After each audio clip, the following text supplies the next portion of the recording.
Welcome to the First Take UK podcast, taping this on a Wednesday night of Super Bowl week. Myself, Ollie, Connolly, alongside Stephen Edwards with our Super Bowl preview podcast. Stephen, how are you, sir?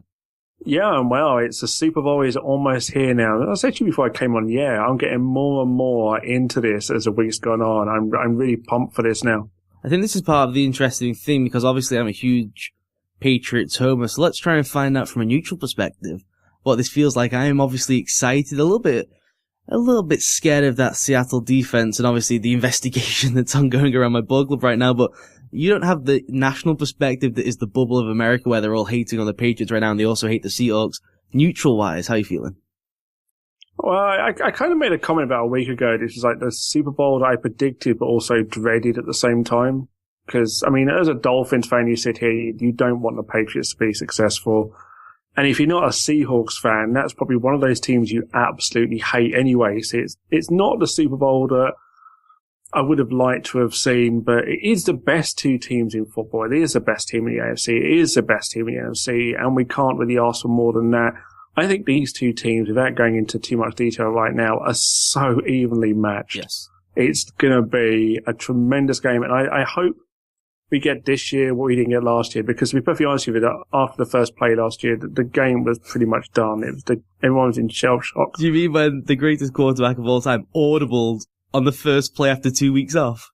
Yeah, and when, what you do in the Super Bowl is you run the football and just get everyone just to calm their nerves down a bit. Halfback dive down the one hole has been the first play of the Super Bowl in, I think, 39 of them or something. I remember reading about that the year after. Ridiculous. But Peyton Manning has to audible. It's great. That's my favourite thing. Audible for long pass. Audible. It's great. Any audible unnecessary in all the noise and the camera bulbs flashing and you decide to audible. I think it's going to be a great game, even if I was to step back to more of an analyst role. I just think that, like you said, so evenly matched. I think it's going to be fun. I think their styles are more conducive with entertainment than people give them credit for. I love the idea of the walking down the field screaming at each other. I think we're going to get a ton of trash talking, which I think is entertaining. Oh, yeah. Why do you think people don't like the Seahawks? Is it they hate us because they ain't us? Do you think it's the swagger factor? I can't understand why people don't like them. I gotta say, as a non-fan of any NFC team and as just fan of the Patriots, I love the Seahawks. I love the style of play. I think it's old school. I love Marshawn Lynch on the field. I love Richard Sherman on and off the field. I love this team. I don't know why they get such a negative rap.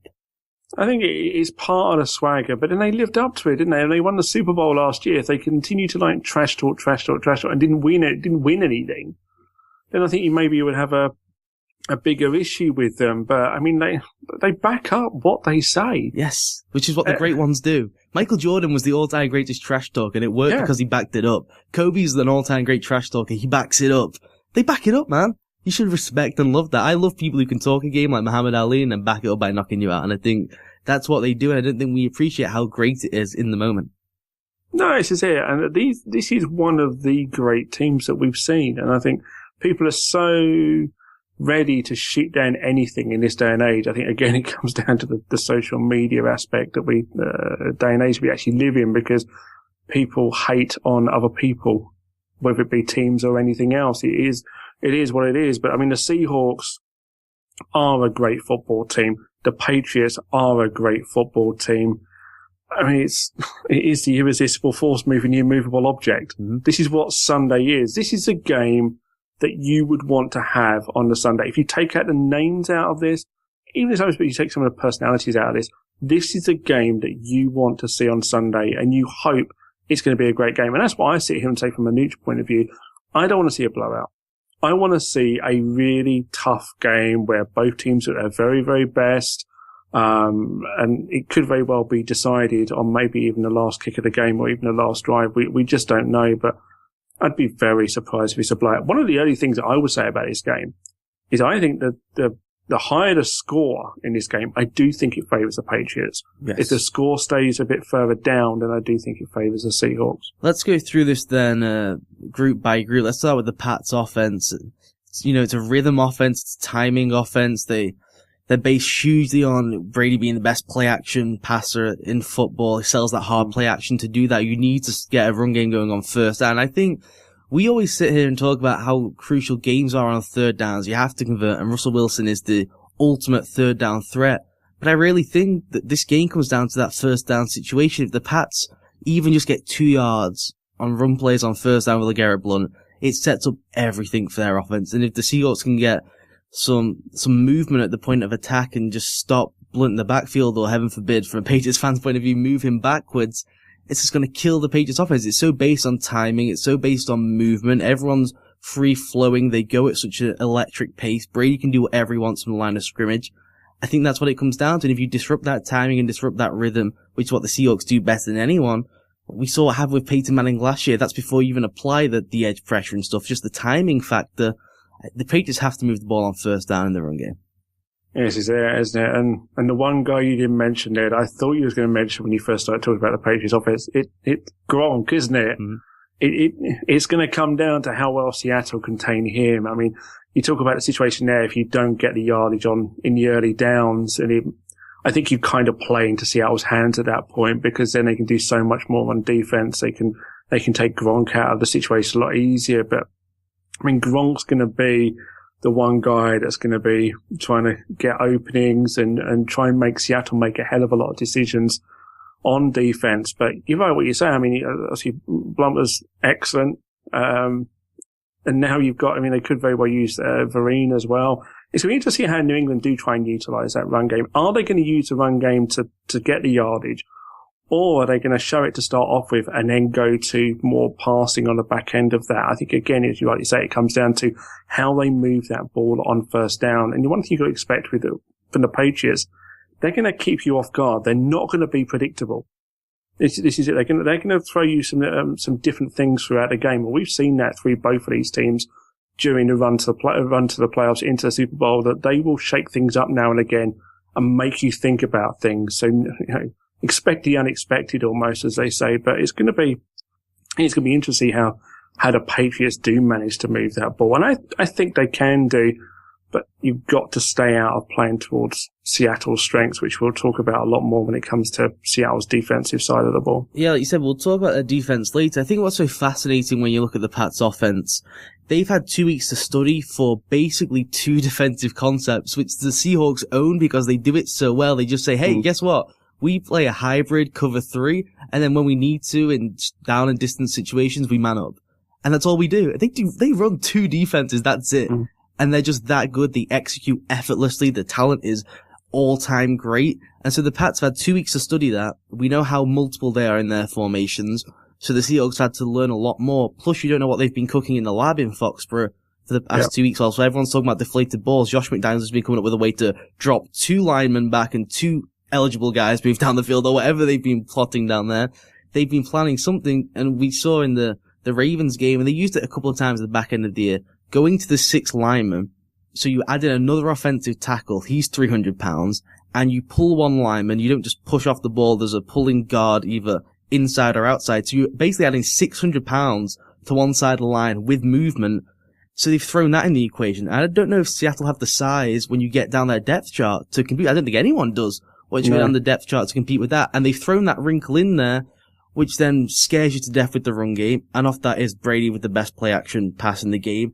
And when you go play action, now you have Edelman, who's a safe pair of hands and the most devastating force in pro football I think we've ever seen in Rob Gronkowski. And that is what has probably been worrying Pete Carroll. But I think they just have the bravado to say, we're going to play how we play. You know, I was writing about this earlier in the week when I thought they maybe would try some new things to stop Gronk.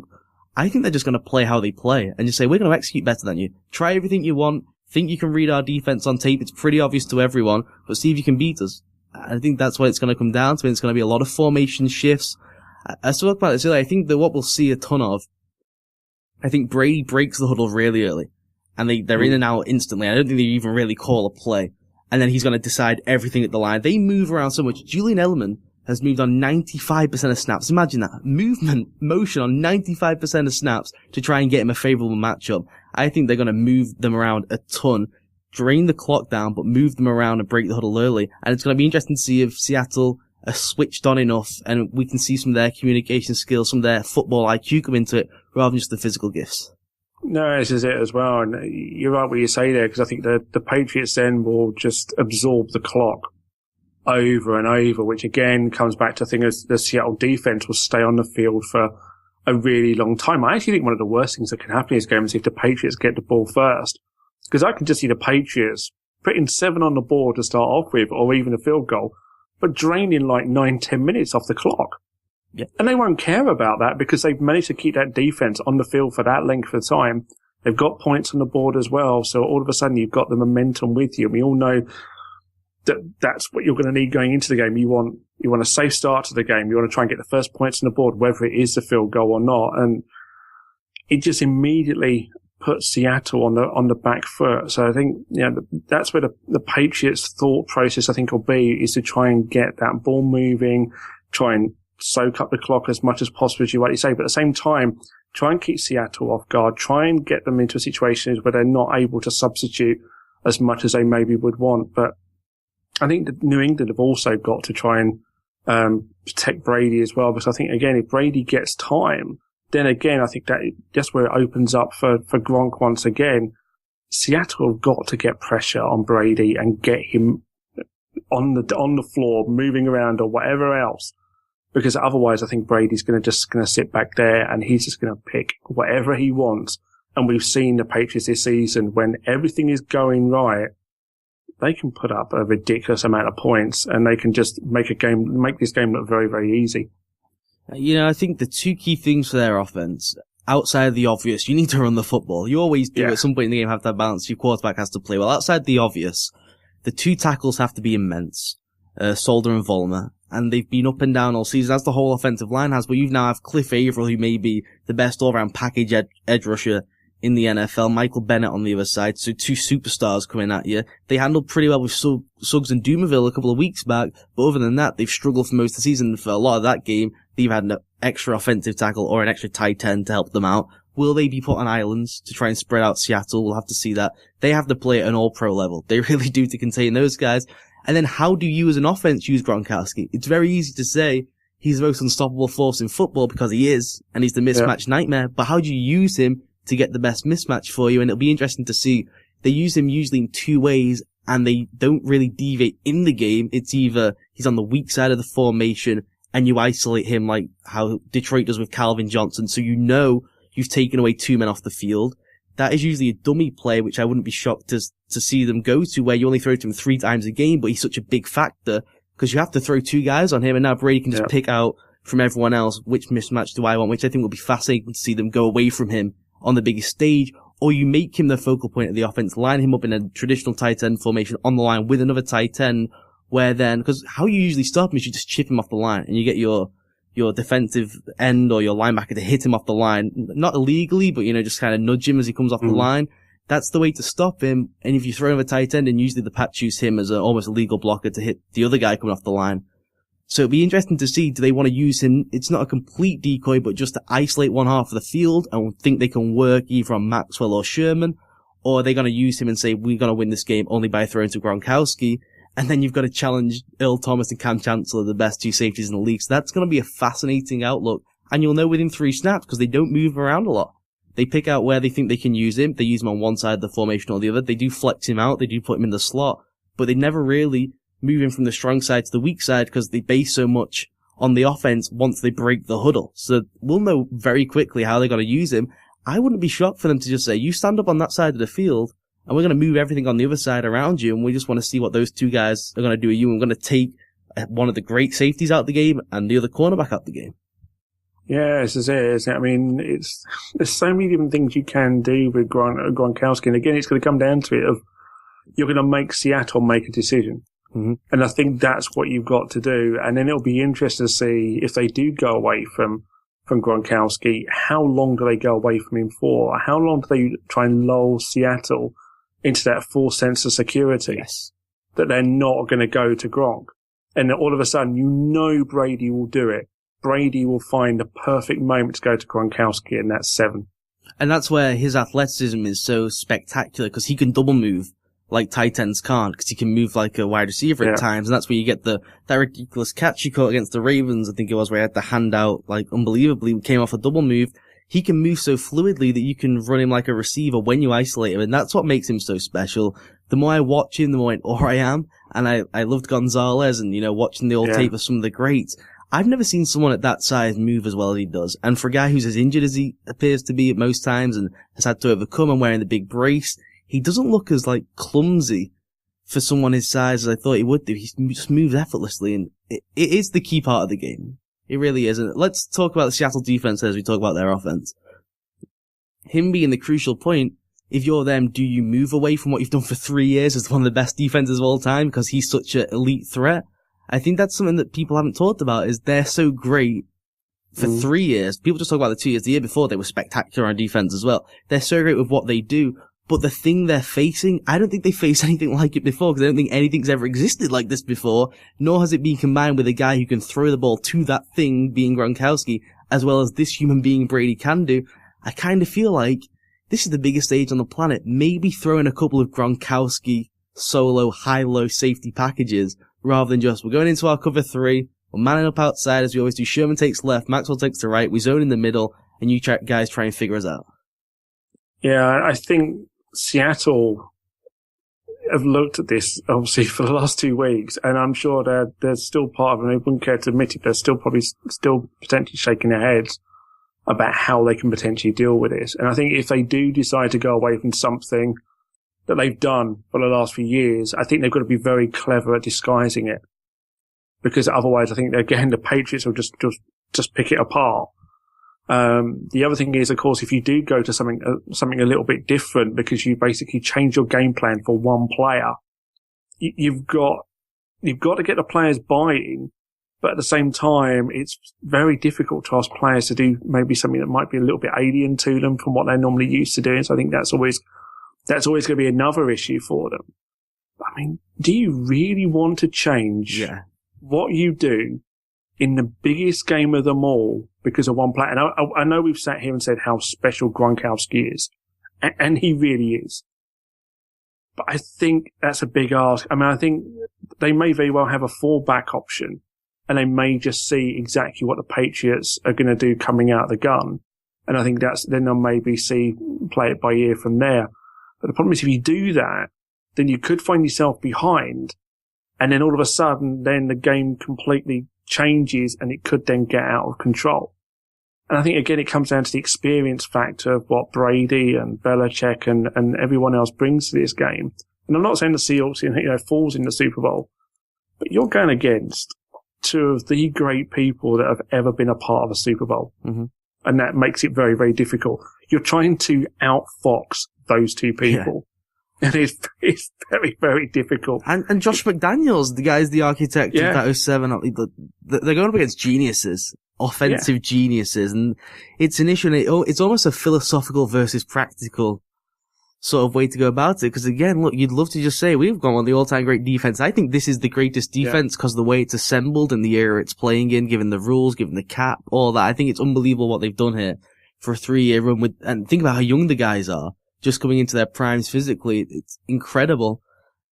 But they're facing such a unique threat. There's never been someone that's such a mismatch as Gronkowski, and never has that guy had the ball thrown to him by maybe the greatest quarterback of all time with the greatest head coach of all time. So it's just a unique threat. Philosophically, you love to say, look, we got to throw in some Gronkowski packages here. We can't just be arrogant enough to think we can beat Gronkowski and Brady. But then practically, that's what they're built on. They're built on swagger. They let everyone play in front of them, and they beat the heck out of them. They play more off than I think people think they do, because everyone talks about the press man stuff. They'll play 5 yards off. You let you catch the ball and then they'll crack you. And they say, try and hold on to that football. Now we can't hit you off the line. We'll give you the line of scrimmage and we'll hit you when you get the ball. And they did that last year to the Broncos and beat the hell out of them. I mean, they just beat up all those receivers. Can you remember a guy catching the ball and not being crushed by Cam Chancellor at any point? I added to that, they killed them at the line of scrimmage and sacked Manning all the time as well. They will beat you up. I just don't know if they can play that sort of style of game against a physical freak like Gronkowski and just assume that 2 or 3 variants on their base defense can work when you give Brady all that time once he breaks the huddle to try and figure you out. And 2 weeks as well. They've had 2 weeks to prepare for this game. And I feel like, given the fact they haven't watched any TV because everyone's talking about them, they've probably watched more film than ever. They probably had to. I don't know. I really don't know. But if I'm the coach, I think you just have to have faith with what you guys have done. You want to implement stuff to try and stop Gronkowski, and maybe you say, Sherman for a series or two. You just go and take him. We've never done that before, but you're just our best cover guy. Go and take him. But I also think we've done what we've done. It's worked so well. It's very difficult to implement a scheme that has man and zone in your base defense. And yet they've done it, and they do it to an exceptional level. So I just think you just have to roll with it. And Pete Carroll always talks about execution. They just execute better. Everyone knows what they're doing, but they execute better. You just have to hope you guys execute on the biggest stage. And there's no real reason they wouldn't do. These guys are Super Bowl champions. All of them. So I think you just have to roll with it and bet on your guys to execute. Yeah, you've got to trust your guys. I mean, these are the guys that have got you there. These are the guys that won the Super Bowl last year. I think you pretty much touched on there what the Monday morning headline could be. Because if the Patriots win this game and Gronkowski has a big game and Seattle don't adapt, then the headline will read something to the effect of arrogance was their own undoing. Yeah. And that plays into the swagger thing and people not liking them and stuff, yeah. And this is it. And it's almost like, well, you know, you knew what was coming, and but you did nothing about it. And if they beat the heck out of them, which I think is a real possibility, they could just crush them like the Broncos. I've been thinking about this all week, watching them more and more, going through matchup by matchup of guy on guy. And they just win most of the categories, particularly on defense. They could just beat the heck out of the Patriots. It's not beyond the realms of possibility that they do the exact same thing. The offenses, the Broncos and the Patriots aren't that dissimilar except for Gronk and the amount of formations they use. So there's a chance that happens, and then you're just looking and saying, next morning, I mean, this is the greatest defense ever. Even the Bears and the Ravens didn't repeat with their same guys. So that's a possibility as well. That's what makes the game so fascinating. I just think what they can't do is, it would be arrogant to say we play this scheme with the guys outside playing man and the inside guys playing zone, and play the Phoenix style where you play off because that's what we've done. I think you have to hit Gronkowski off the line. Can't give that guy a free release. If you give him a free release, you're just begging Tom Brady to pick you up, even if it's just for 8-10 yards. And if you give it up 8 and 10 yards, the Patriots can move the pile. I think that they can run the ball. Even if it's just 2 or 3 like we mentioned earlier, I think they can do that. You can't give Gronkowski a free release. That would be the only thing I would say to them, but this is why they're coaching the Super Bowl, because they're all super clever. And Dan Quinn's about to go and get a head coaching job, and Pete Carroll's one of the best defensive back coaches to ever coach in the sport. I think they're going to figure it out. Yeah, this is it. I mean, if we're sitting here trying to figure it out, no disrespect to us, you would think, hopefully, that they've already figured this one out. I mean, these are 2 guys that have been here before and won the big one. Mm-hmm. You know, they're going to get everything right, you would hope. And I think this is another thing that makes what an intriguing Super Bowl this is. You've got 2 guys here that have won a Super Bowl. They've been to the big game. Yeah, they know what it takes to win the big game. My favourite storyline that's been buried because of Deflategate is the fact that Robert Kraft, my New England Patriots owner, has only ever employed 2 NFL head coaches. They're both coaching in the Super Bowl on Sunday. He employed Pete Carroll, fired him for Bill Belichick. How does this guy evaluate coaching talent? It's pretty damn impressive. I would just be ringing Bill Belichick, Robert Kraft every time I'm hiring someone saying, who the heck would you have right now if you didn't have Bill? Yeah, this is it. And if he told you one of the Muppets, you go and hire him. Yeah, just do it. Justin Robb. Let's look at the Seattle offense then. First thing I wanted to ask you, when I was watching the All-22 this week and I went back and watched last year's game, if Marshawn Lynch has a monstrous game and they win this thing again, which is a real possibility, I know his numbers aren't great, but is he a Hall of Fame candidate? I know there's a ton of running backs. But we always talk about the eye test of, were you the best at your position for a couple of years span? If this guy carries an offense back to back, which just doesn't happen in the modern age, I mean, that is unbelievable. Unbelievable. I mean, he is the base of the offense. It would be unbelievable, and you can be a prisoner at the moment. But when I see some of the runs he makes, they just look like clips we're going to see on NFL films in 20 years' time when this guy is being brought into Canton. I think that if you carry a team to the Super Bowl twice as the base of the offense, even with that great defense, we have to consider it. Yeah, no, this is it. I mean, when you think of the Seahawks, you cannot envisage them winning this game if Lynch doesn't have a big game. Mm-hmm. You just can't. I think that's how important he is to their offense. I don't think Russell Wilson has to have a great game for them, but if Marshawn Lynch doesn't have a very good game, then Seattle doesn't win this game. And I think this is it. We talk about the eye test, and if you've got a guy that the numbers don't maybe stack up against other great runners of his generation or people that haven't got into Hall of Fame before, I think sometimes you've got to sort of look at these guys and say, well, look, this guy continually carries his team on his back, turns up in the big games. And I know people are going to automatically turn around and say, well, rings don't define a career. No, rings don't define a career. But carrying a team and consistently making them a winning team it does define a career. Yes. There's a big difference between the two. So I would agree that I think if, Marshawn Lynch is a guy that could so easily be a Hall of Fame at the end of his career. I mean, the Seahawks are going to pin their hopes on him so much.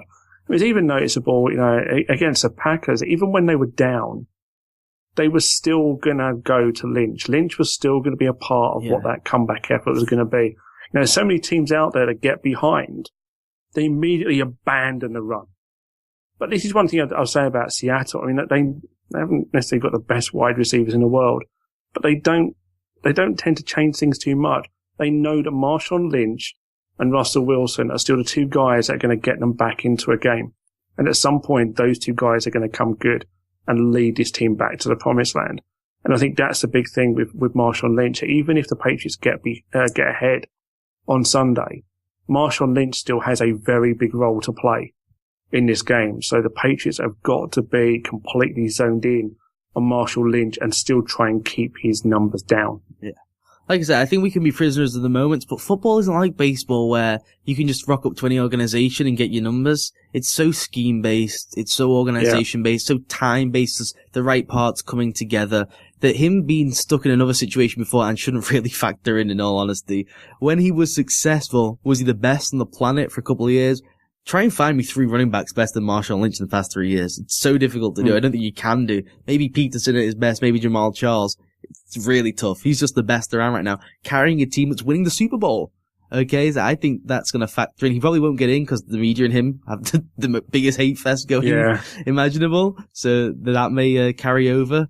But as a Hall of Famer, as a museum, for these 3 years, as that team going down as an all-time great team, I think he and Sherman, and I love Earl Thomas personally, but I think those 3 guys are the ones that should be defined for this era. Of course, Wilson will be thrown in there as well, Carroll, but I think those 3 are the guys who are the clear Hall of Famers to me.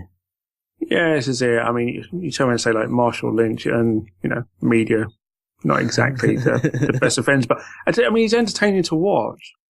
He's a media dream as well. This is what I don't understand. I was talking about this with Tom earlier. They all complain about it and moan a lot, but the idea for them is to get copy. And he gives them copy, but just in a different way, where they can just rail against him. It's like, do you want to go and speak to Brian Stork, the Patriots center, for half an hour and get a quote or two? Or do you want to speak to Marshawn Lynch, who will say nothing, but that gives you everything? I don't understand why they rail on it so much. It's giving them all a pretty nice livelihood by typing columns about how disgraceful he is and how they pay his salary and stuff. It's good for them. Yeah, I mean, I'll give you another example. I was called Charles Barkley. Yeah. Charles Barkley, bad boy of the NBA, but yet an absolute dream for the media. Marshawn Lynch is an absolute dream for the media because he writes his own headlines. Just does it in different ways. There's different ways to do it. Yeah, exactly. And he's his own man. I'm going to do whatever the hell I want when I want. I play this game. I play it to the best of my ability. I'm a Super Bowl champion. Live with it. It's true. The Seahawks offense then, I think as a Patriots fan and the Patriots, I think what's also been underrated in this game is that the Seahawks defense is all-time great. The Pats defense is the second best in the NFL. It's why they're in the Super Bowl. That's how good they are. And I just look at the teams and the matchup, and I think the Patriots just dominate the outside. This game comes down to Russell Wilson's legs and Marshawn Lynch's legs, and how on earth do the Patriots contain Russell Wilson within the pocket?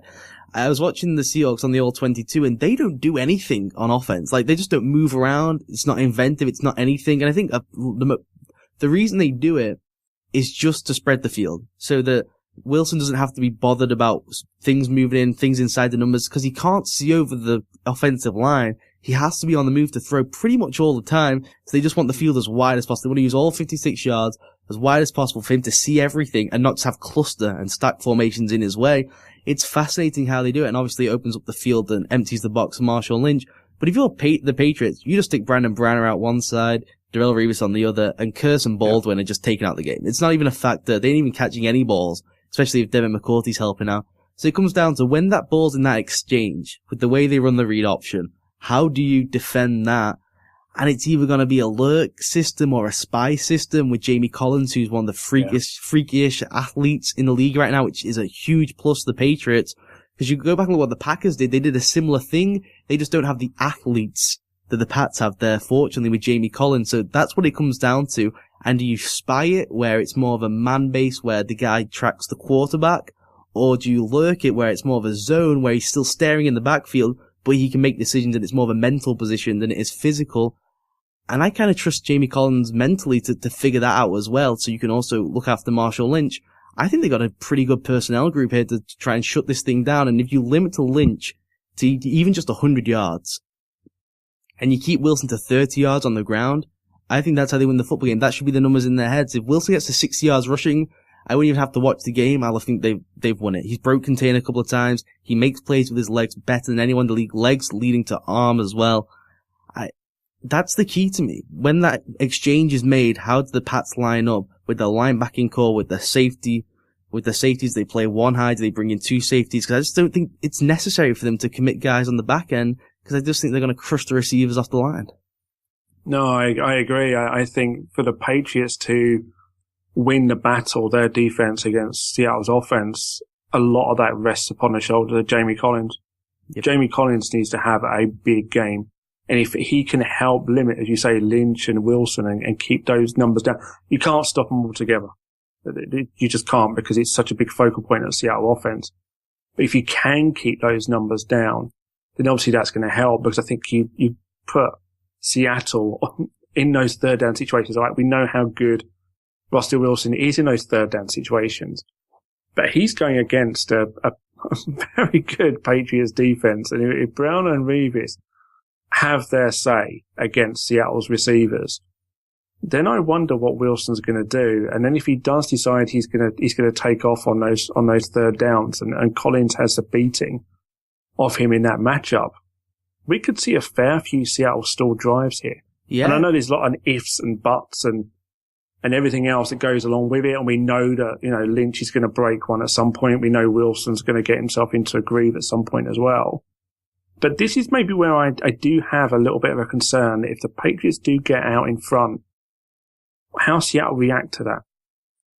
And they've only really run the read option in the fourth quarter. And I think that's got something to do with when the game's on the line, they roll it out. And we discussed this last year, if you remember. We were like, you've got to run it 50 times in this game because this is the Super Bowl, baby. What are we saving him for? And so I wouldn't be shocked if they reversed it slightly and said, let's run it a couple of times in the first few quarters. Let's just remind these guys it's there.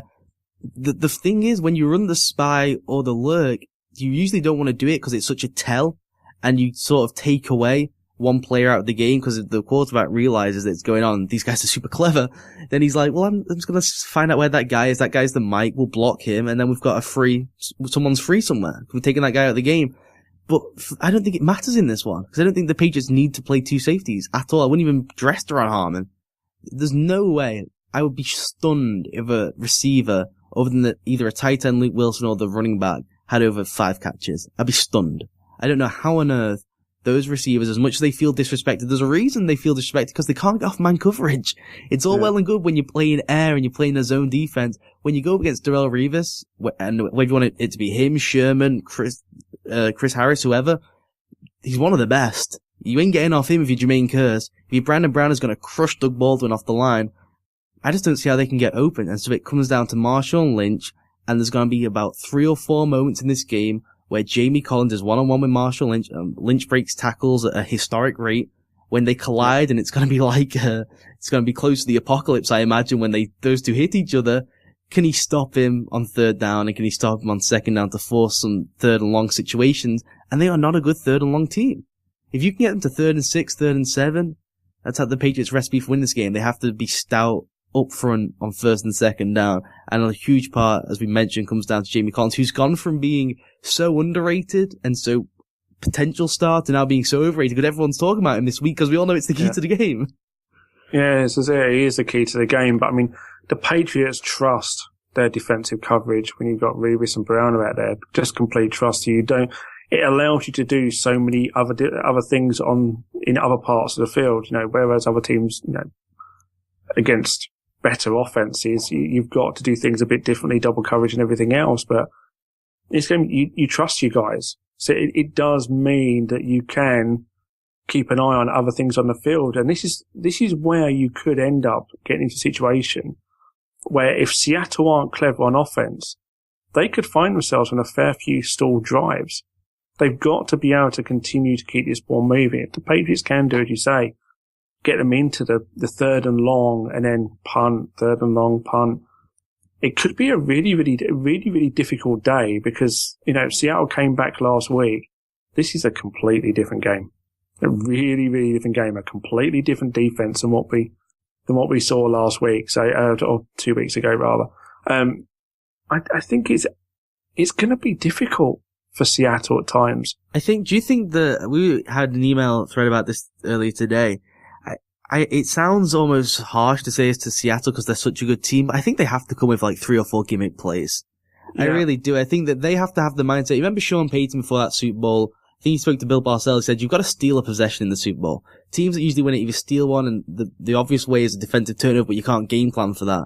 But if you can steal one off a gadget play or for an onside kick or something, or the fake field goal, for example, that Seattle ran a couple of weeks ago, if I'm them, you just have to own the fact that, yes, your receivers feel disrespected, but there's a reason for it. I have to go with 3, 4 gadget plays, whether it's that triple option that's the throw rather than the pitch of the good old days, whether it's a throwback, whatever it is, halfback throw. I don't know what it's going to be, whether it's an onside kick on the first kick of the game, whether it's a fake field goal. I think they got to come with 3 or 4 trick plays because I think they're going to have some stalled drives. Yeah, they've got to. They've got to have some things that are just, open things up and take a chance. It's a big one. You leave everything on the field. You've got to give absolutely everything to try and win this game. You talk about like the read option last year when we talked about this. Well, the Super Bowl last year was such a non-event that it wouldn't have mattered whether they rolled it out or not, to be completely honest with you. This is a different ball game. They're going to have to keep this Patriots defense off balance. And I don't want to sit here and try and sound I'm like running Seattle into the ground, even as a neutral, but I can just see some pitfalls here. But then you've got Marshawn Lynch. Yes, and you've got Russell Wilson. And even if you load a tackle box and you put 9 guys in the box, Lynch can truck 4 or 5 of them. And like he did to Arizona, they loaded everyone in there. And he was just like, okay, I'm going beast mode today. So he can still do that. We're not trying to say that they can't move the football. Like it's a non-contest. They can move the ball. It's just that the keys to the game are Jamie Collins hit Marshawn Lynch. Can Russell Wilson make throws if he has to? And how often are they going to use the read option or gadget plays when needed? Given that, if you're the Seahawks, the first 2 drives, you have to run a couple just to see how Collins is reacting, or whoever they might use Dante Hightower, whoever it is, how that guy reacts. Is he picking up at the line of scrimmage? Can he see the ball if you disguised it well enough? All that kind of stuff. I think you kind of have to run it out the first couple of times. Then if you want to rest it in the second, third quarter, if it's close and you don't want to get Wilson crushed out the game by Collins or whatever, I get that. But you have to come, I think, with a throwback play or a couple of gadget plays in your pocket or an onside kick or something. Yeah, I think you do. I think, it just comes down to the fact of just keeping the Patriots defense on their toes, just give, them something else to think about. I think otherwise, you're going to have to rely on really, really heavily on Marshawn Lynch. And I'm not saying that he can't do it, because he can. He could literally put in an MVP type performance in this game. And we'll talk about him on Monday as being the one guy that's carried his team to victory. How many sleepless nights am I going to have, or just nightmares of him just crushing Dante Hightower, crushing Jamie Collins, crushing McCourty, running to the end zone? Is that going to happen for me, do you think? It could be tough. You've gone through a couple of Patriots losses in Super Bowls. Oh God, don't tell me. I don't want to start. Don't try and rain on my parade. I've already got this investigation to deal with. Now I got you bringing up the crime that happened last time we were in Arizona. That's no fun. I think also the last thing before we do prediction, special teams is such a key thing in Super Bowls. It really is. Yeah. The turnover differential battle is just so obvious, especially in Super Bowls. I think the 580 put out a piece the other day where everyone who's had a pick six bar one team has won the thing, something like that. You gotta just be safe and sound on special teams. I don't care about returning it to the house. I know people have done that. Jacoby Ford, we had one last year with Percy Harvin, I think it was. Of course that can happen. I'm just fair catching everything. I'm just letting everything go out the end zone. Just don't take risks on special teams. And you look at the way they've played this year, the Patriots should have a huge leg up on the Seahawks in that regard. They do drop the ball a lot on special teams. If I'm Pete Carroll, I'm saying, look, we've got the best defense of all time here. Don't even think about doing anything on special teams. Don't worry about it. Percy's not here anymore. Let's just let the ball go, fair catch everything, keep everything under control. Just try and take it out the game as much as possible. Yeah, I mean, what you covered there, I mean, the turnover keys, protect the football, and don't do anything silly on special teams. I completely agree with you. Again, it's another one of those classic moments, isn't it? You know, your heart's beating really fast. You're about to try and catch a football on a kick return or on a punt return. All of a sudden, you don't quite, concentrate at the time. You lose the ball. Bad things happen. Bad things really can happen in those situations, and you're going to be the guy that will remember. We're still thinking of what happened back in Green Bay, Seattle a week or so ago. Yeah, don't become Mr. Bostic for the next week. Just let the ball bounce. That's all I say. Just let it go. Leave everything alone. Don't try it. Don't get named after a super glue and do something like that. All right, then let's do predictions. Do you want to go first? I think I should go first because I think it's going to be very difficult for you to bet against the Patriots in this one. I would fully expect you to favour them. But, I mean, anyone who listened to the prediction show at the start of the season, I said the Patriots over the Seahawks in the Super Bowl, and I think it will be again. I think it's that time that Belichick and Brady lift that trophy once more. I just think Seattle potentially aren't going to move the ball enough as much as they need to. I think the Patriots will put too many points on the board, and Seattle's offense is just not going to be enough. So I think the Patriots are going to win this something like 30-20. Well, I'm worried about the optimism from the first 8 podcasts, so I feel like I should pick the Seahawks here. How great is it going to be when Roger Goodell has to hand Robert Kraft the trophy as he's about to suspend his quarterback and coach for next season? That's going to be fantastic. It's going to be so awkward. They should let the ball boy collect the trophy. That would be hilarious. And here's the person that was behind it. Here's the real MVP. New England ball boy, you are the real MVP. They just start when they put him on the shoulders and carrying him out like Rudy or something. That'd be great. I'd love that. I'd love if they own it and just do something like that. I'm going to take the Patriots 34-31. I think it's going to be a higher scoring game than many have predicted. I think Lynch is going to have a monstrous day. I just hope that the Patriots can overcome it. I really think it's going to be an all-time classic. I know we say that before a lot of them, and we certainly did last year, and then they disappoint often. But it's so difficult to pick something wrong with either of these teams. Yes, Seattle's offense may be the weakest thing on the field come Sunday, but it's not terrible. It's still pretty good. It's still the number 1 rush offense in the NFL. So they can do things. It just may be the weakest link there, and I think that's where the 3-point difference comes in. I hope it doesn't come down to a shank field goal or something like that.